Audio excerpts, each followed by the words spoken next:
আসসালামু আলাইকুম, welcome back to my channel জান্সমম কুকিং ওয়ার্ল্ড। আজকে আমি আপনাদের সাথে শেয়ার করব গরুর মাংসের কালাভুনা। প্যাকেট মশলা ছাড়াই কিভাবে বাসায় অল্প কিছু মশলা দিয়ে আপনারা এরকম কালাভুনা তৈরি করতে পারবেন। এই কালাভুনার টেস্ট একদম প্যাকেট মশলার মতোই হবে। আর চলেন আর কথা না বাড়িয়ে কিভাবে আমি কালাভুনাটা তৈরি করছি আপনাদের সাথে শেয়ার করি। কালাভুনা রান্নার জন্য এখানে গরুর মাংস নিয়ে নিয়েছি 1 কেজি পরিমাণ।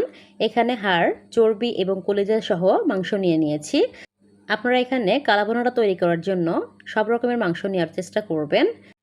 এখন এখানে দিয়ে দিচ্ছি 2.5 চা চামচের মতো আদা রসুন বাটা। এরপর দিয়ে দিব হাফ কাপের মতো পেঁয়াজ কুচি। কিছুটা পরিমাণ পেঁয়াজ আমি পরে অ্যাড করব।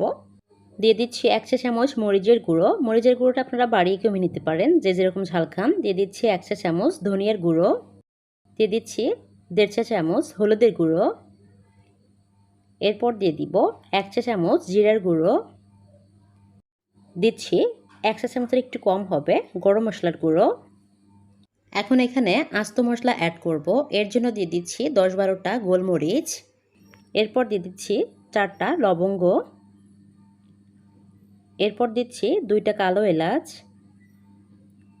দিচ্ছি 4-5টার মতো সাদা এলাচ। দিচ্ছি 3 টুকরো দারুচিনি, একটু বড় সাইজের দিয়েছি। এখন দিচ্ছি জয়ফল। আমি হাফ জয়ফল নিয়ে একটু পাটাতে হালকা আস্ত রেখে গুঁড়ো করে নিয়েছি। এরপর দিয়ে দিব জয়ত্রী। আমি 1টার মতো জয়ত্রী নিয়েছি, একটু হাত দিয়ে যতটা সম্ভব ভেঙে দেওয়া যায় দিয়ে দিচ্ছি। এরপর 3টা তেজপাতা আমি ছোট ছোট করে কেটে নিচ্ছি, তাহলে নাড়াচাড়া একটু সুবিধা হবে। বড় থাকলে কিন্তু নাড়াচাড়াটা কঠিন হয়ে যায়, আর ফ্লেভারটাও খুব ভালোভাবে রিলিজ হবে। এরপর দিয়ে দিচ্ছি এখানে 1 কাপের মতো পেঁয়াজ বেরেস্তা।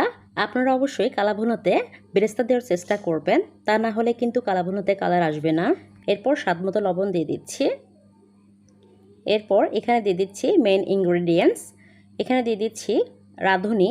এই রাঁধুনিটা আমি এখানে দিয়ে দিচ্ছি প্রায় 1 চা চামচের মতো। আমি পরে কিছুটা পরিমাণ অ্যাড করব। এই রাঁধুনিটা দিলে ফ্লেভারটা অনেক বেশি ভালো আসবে। এরপর বেরেস্তা করে বেঁচে যাওয়া তেলটা এখন আমি দিয়ে দিচ্ছি হাফ কাপের মতো। দিয়ে এখন খুব ভালোভাবে আমি মাংসের মধ্যে সবগুলো মশলা মাখিয়ে নিব। এই মাখানোর কাজটা একটু সময় নিয়ে করব, কারণ যত মাখাবেন তত কিন্তু এই মাংসের মধ্যে ফ্লেভারটা সুন্দরভাবে বের হবে। আমার মাখানো হয়ে গিয়েছে, এখন আমি চুলাতে চলে যাচ্ছি। আমি সরাসরি চুলাতে উঠে দিয়েছি। আপনারা যদি চান আধা ঘন্টা ম্যারিনেট করে রেখে দিতে পারেন। এখন ঢাকনা দিয়ে ঢেকে কিছুক্ষণ রান্না করে নিয়েছি। এরপর ঢাকনাটা উঠিয়ে নিয়ে একটু নেড়ে চেড়ে নিব। এই কালাভুনাটা রান্না করার জন্য আমি কোনো রকম পানি ব্যবহার করব না। আপনারা চাইলে যদি পানি ব্যবহার করেন, সেই ক্ষেত্রে কিন্তু অবশ্যই এখানে গরম পানি দিতে হবে। এখন ঢাকনা দিয়ে ঢেকে কিছু সময় রান্না করে নিব। কিছু সময় পর ফিরে এসেছি। এখন ঢাকনাটা উঠিয়ে নিয়েছি। মাংসগুলো কিন্তু অলরেডি হালকা কালো হতে শুরু করেছে। এখন একটু নেড়ে চেড়ে নিচ্ছি। চুলার তাপমাত্রা রেখেছি মিডিয়াম টু লো। এভাবে আমি কিছু সময় রান্না করে নিচ্ছি। কিছু সময় পর আমি ঢাকনাটা উঠিয়ে নিয়েছি। আমার বিফ কালাভুনা রান্নাটা কিন্তু 80% হয়ে গিয়েছে। এখন আমি ফোড়ন দিব। এর জন্য চুলাতে একটা প্যান বসিয়ে দিয়েছি। এখন এখানে দিয়ে দিচ্ছি সরিষার তেল পর্যাপ্ত পরিমাণ। আর একটা কথা, এই কালাভুনা রান্না করতে অবশ্যই কিন্তু এখানে সরিষার তেল দিতে হবে। পুরো রান্নাটা সরিষার তেল দিয়ে করতে হবে। এখন দিয়ে দিচ্ছি 4টা শুকনো আস্ত মরিচ, আর দিয়ে দিচ্ছি রসুন। এখানে রসুন আমি কয়েক কোয়া একটু কুচো কুচো করে কেটে দিয়েছি। তেলের মধ্যে রসুন কুচি হালকা ব্রাউন কালার করে ভেজে নিব। খুব বেশি ভাজার প্রয়োজন নেই, হালকা ব্রাউন কালার হয়ে গেলেই হয়ে যাবে। আমি এর মধ্যে কিছুটা পরিমাণ জিরাও অ্যাড করেছি, ভুলে গিয়েছিলাম। এখন আমার ভাজা হয়ে গিয়েছে। এখন সরাসরি আমি মাংসের মধ্যে ঢেলে দিচ্ছি।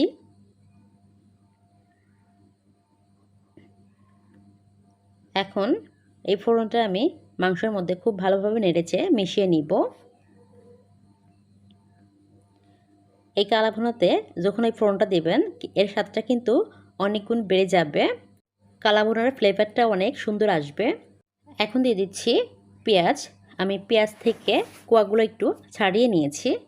এরপর দিচ্ছি রাঁধুনির গুঁড়ো। আমি রাঁধুনি গুঁড়োটা কিন্তু প্রথমে 1 চামচ দিয়েছি, এখন দিয়ে দিচ্ছি হাফ চা চামচ। এই রাঁধুনিটা আপনারা বাজারে আস্ত পেয়ে যাবেন। এটা বাসায় আমি গুঁড়ো করে নিয়েছি। এই কালাভুনাটা তৈরি করতে সরিষার তেল, পেঁয়াজ বেরেস্তা আর এই রাঁধুনি গুঁড়াটা অবশ্যই আপনাদের দিতে হবে। এই কালাভুনার রেসিপিটা আপনারা অথেন্টিক খেতে চাইলে আমার রেসিপিটা হুবহু ফলো করবেন। আরও 1-2 মিনিট আমি এভাবেই রান্না করে নিব। আমার কালাভুনা রান্নাটা কিন্তু হয়ে গিয়েছে। এখন আমি চুলা থেকে নামিয়ে নিচ্ছি। এরপর একটা সার্ভিং ডিশে আমি সার্ভ করে নিচ্ছি। কালাভুনার টেক্সচারটা দেখেই বুঝতে পারছেন কতটা পারফেক্ট হয়েছে আর খেতে অনেক বেশি মজার হয়েছে। আপনারা একবার হলেও এই রেসিপিটা বাসায় ট্রাই করতে পারেন। বাইরের প্যাকেট মশলা ছাড়াই বাসায় খুব সহজেই কিন্তু অল্প কিছু মশলায় আপনারা এভাবে কালাভুনাটা বানিয়ে নিতে পারেন। আমার ভিডিওটি ভালো লাগলে প্লিজ লাইক, কমেন্ট, শেয়ার করবেন। আর যারা আমার চ্যানেলে নতুন তারা প্লিজ আমার চ্যানেলটা সাবস্ক্রাইব করবেন পরবর্তী কোনো রেসিপি দেখার জন্য। ভিডিওটি দেখার জন্য অসংখ্য ধন্যবাদ। সবাই খুব ভালো থাকবেন। আসসালামু আলাইকুম।